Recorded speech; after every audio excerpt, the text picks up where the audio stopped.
Okay, hi. So I'm going to be speaking about the SPEAR study today, which is a sub-study of EPAD, the European Prevention of Alzheimer's Dementia project.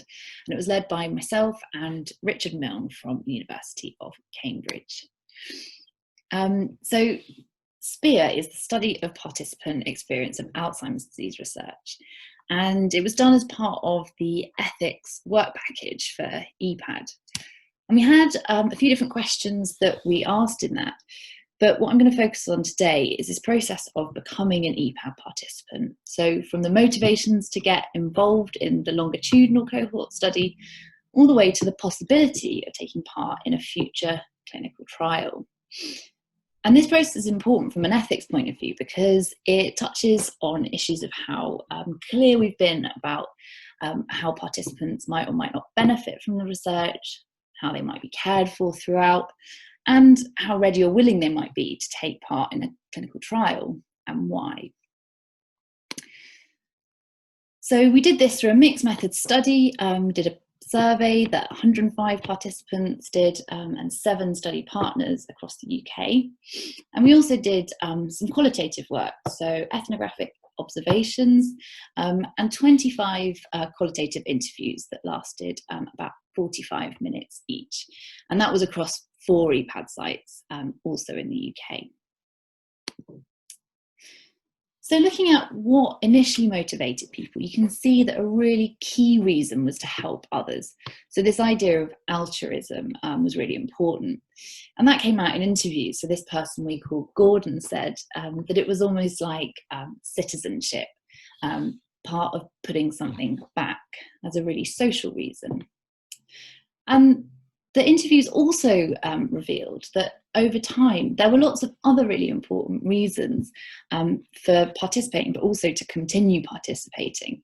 And one of these was the fact that it can create a sense of being cared for. So this person said that it's nice knowing that you're being checked over. So even though she wasn't receiving regular biomarker test results, the fact that she was being tested and would be told about any incidental findings became a motivation that emerged throughout the process.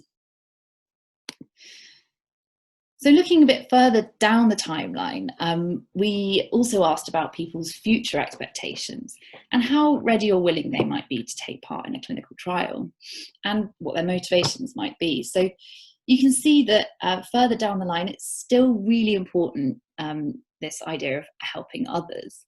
But we can also see in the quantitative and qualitative findings other reasons. And you can see that access to new treatments or therapies has become more important the further down the line that you get. And we also heard that from some participants in interviews.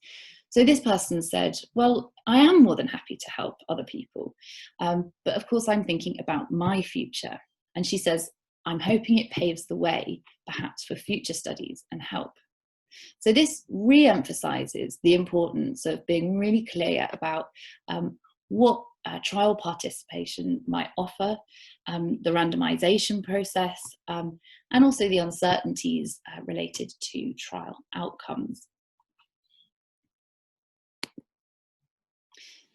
So I think this quote from one of the participants really describes the take-home message that motivations to participate really evolve from jumping into the research all the way to these imagined futures.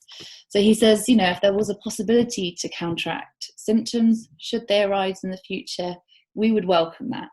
But he says that the purpose of jumping in to the research was much more altruistic. So motivations, continued participation, and expectations for the future are shaped by participants' changing life situations and imagined futures in the context of biomedical research. Thank you.